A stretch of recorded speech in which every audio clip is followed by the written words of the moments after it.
नमस्कार शेतकरी बांधवांनो, मी ॲग्रिकॉस प्रतिभा रोकडे आपलं ॲग्रोवर्ड या चॅनलवरती स्वागत करते। तर शेतकरी बांधवांनो, आजच्या व्हिडिओचा विषय काय आहे हे तर तुम्हाला सुरुवातीला समजलं असेल। तर आजच्या व्हिडिओच्या माध्यमातून मी तुम्हाला सोयाबीन पिकासाठी आपण दुसरी फवारणी ही कोणती करायची आहे याबद्दलची सविस्तर माहिती सांगणार आहे। म्हणजे दुसऱ्या फवारणीमध्ये आपल्याला कोणकोणत्या औषधं घ्यायची आहे, त्यांचं योग्य प्रमाण किती घ्यायचं आहे, ही संपूर्ण माहिती आपण स्टेप बाय स्टेप बघणार आहोत आणि कोणते औषधांचे रिझल्ट चांगले येतात हे पण तुम्हाला व्यवस्थित मी सांगणार आहे।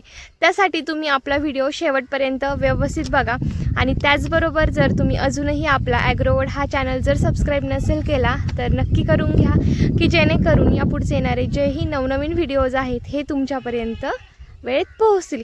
तर आता आपण जर बघितलं तर सगळ्या शेतकऱ्यांची सोयाबीन जवळपास 35 ते 40 दिवसांच्या दरम्यान आलेली आहे, किंवा काही शेतकऱ्याने लवकर जर पेरणी केलेली असेल तर त्यांची जास्तही दिवसांची सोयाबीन हे पीक झालेलं असेल। तर आता आपण बघणार आहोत की नेमकी कोणती फवारणी आपल्याला करायची आहे आणि ती का करायची आहे। तर आता आपण नॉर्मली बघितलं तर या स्टेजमध्ये काय होतं की थ्रिप्स असतील, मावा असेल, तुडतुडे असतील किंवा पांढरी माशी असेल, तर इत्यादी कीटकांचा प्रादुर्भाव आपल्या पिकावरती झालेला खूप जास्त प्रमाणात दिसून येतो। तर याच्या नियंत्रणासाठी आपल्याला ही फवारणी तातडीने करणं हे फार गरजेचं आहे। तर आजच्या फवारणीमध्ये म्हणजे आजच्या व्हिडिओच्या माध्यमातून मी तुम्हाला सांगणार आहे की आपल्याला दुसऱ्या फवारणीमध्ये एक कीटकनाशक घ्यायचं आहे, एक बुरशीनाशक घ्यायचं आहे आणि त्याचबरोबर एक PGRचाही वापर या ठिकाणी करायचं आहे। तर आता आपण सगळ्यात अगोदर जाणून घेऊयात की आपल्याला नेमकं कोणतं कीटकनाशक हे घ्यायचं आहे। तर शेतकरी बांधवांनो, कीटकनाशक घेत असताना आपल्याला यामध्ये दोन टक्करमध्ये कीटकनाशक हे घ्यायचे आहे। आता या ठिकाणी तुम्ही आपला प्लॉट बघून घ्या, हे बघू शकता काही पानं आळ्यांनी कुरतडलेलीही आहेत। तर आता यासाठी आपल्याला यावरती नियंत्रण मिळवण्यासाठी आपल्याला निऑन गोल्ड हे जे कीटकनाशक आहे मार्केटमध्ये जे नव्याने उपलब्ध झालेलं आहे हे आपल्याला घ्यायचं आहे। आता याचं प्रमाण घेत असताना आपल्याला एकरसाठी 500 ml असं घ्यायचं आहे। त्याचबरोबर टक्करमध्ये दुसरं कीटकनाशक ते म्हणजे FMC कंपनीचं कोप्रायमा हे कीटकनाशक। तर शेतकरी बांधवांनो, एक निऑन गोल्ड आणि कोप्रायमा हे आपल्याला दोन कीटकनाशक घ्यायचे आहेत। निऑन गोल्डचं प्रमाण घेत असताना हे तुम्हाला एकरसाठी 500 ml घ्यायचं आहे आणि कोप्रायमा या औषधाचं प्रमाण घेत असताना हे तुम्हाला 34 ग्रॅम एकरसाठी असं याचं प्रमाण घ्यायचं आहे। तर हे झालं आपलं कीटकनाशक। यानंतर शेतकरी बांधवांनो, बुरशीनाशकमध्ये आपल्याला सुमिटोमो या कंपनीचं स्वाधीन हे बुरशीनाशक घ्यायचं आहे। तर स्वाधीन हे घेत असताना तुम्ही प्रतिपंपासाठी 50 ग्रॅम असं घ्यायचं आहे आणि एकरसाठी 500 ग्रॅम या औषधाचा वापर हा तुम्हाला करायचा आहे।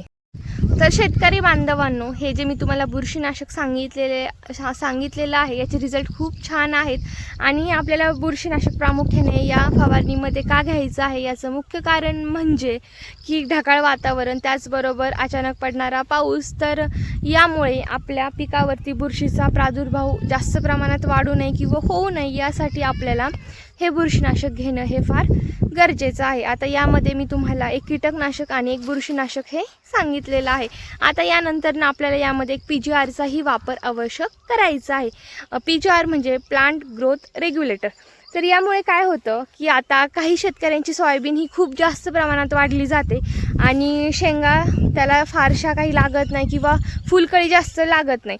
तर यासाठी आपल्याला काय करायचं आहे की झाडांची वाढ ही नियंत्रणात ठेवायची आहे, झाडांची वाढ जास्त होऊ द्यायची नाही आहे आणि फुटवे जास्तीत जास्त काढण्यासाठी आपल्याला PGR हे यामध्ये फवारायचं आहे। यामुळे काय होतं की खूप जास्त प्रमाणात फुलकळी निघण्यासाठी मदत होते, त्याचबरोबर फांद्यांचा फुटवा खूप जास्त प्रमाणात होतो आणि एकदा की फांद्यांचा फुटवा झाला की आपोआप आपल्या उत्पन्नामध्ये भर ही पडत असते। तर यासाठी आपल्याला PGR हे यामध्ये आवश्यक फवारायचं आहे।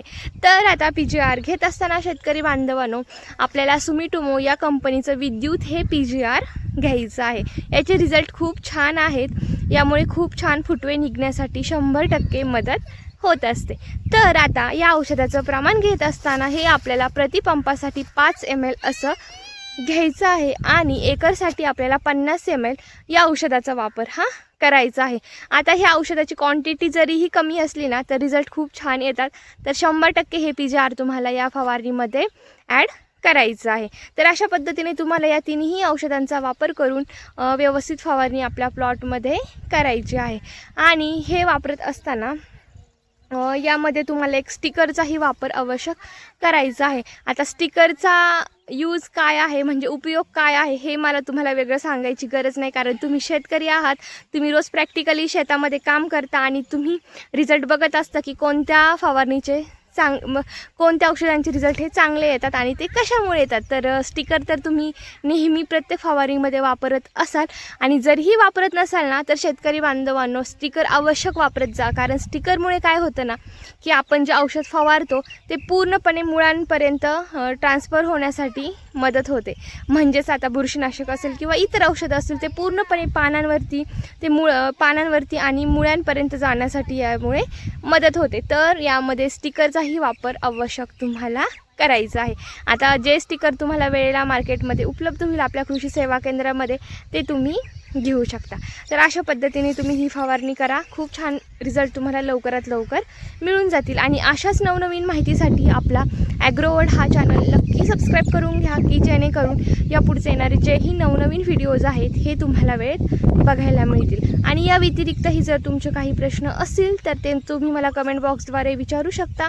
नक्कीच यावरती मी तुम्हाला रिप्लाय करेन. आणि आपला व्हिडिओ तुम्ही कोणत्या जिल्ह्यामधून बघत आहेत हेही नक्की मला कमेंटमध्ये सांगा की जेणेकरून मला समजेल की कोणत्या भागामधून शेतकरी व्हिडिओ बघतात आणि तुमच्या भागामध्ये कोणते पिके घेतले जातात याचा मला थोडासा अंदाज येईल. तर त्यासाठी तुम्ही मला तुमचा जिल्हा कमेंट करायला अजिबातही विसरू नका. तर चला भेटूयात अशाच एका नवीन माहितीपूर्वक व्हिडिओमध्ये.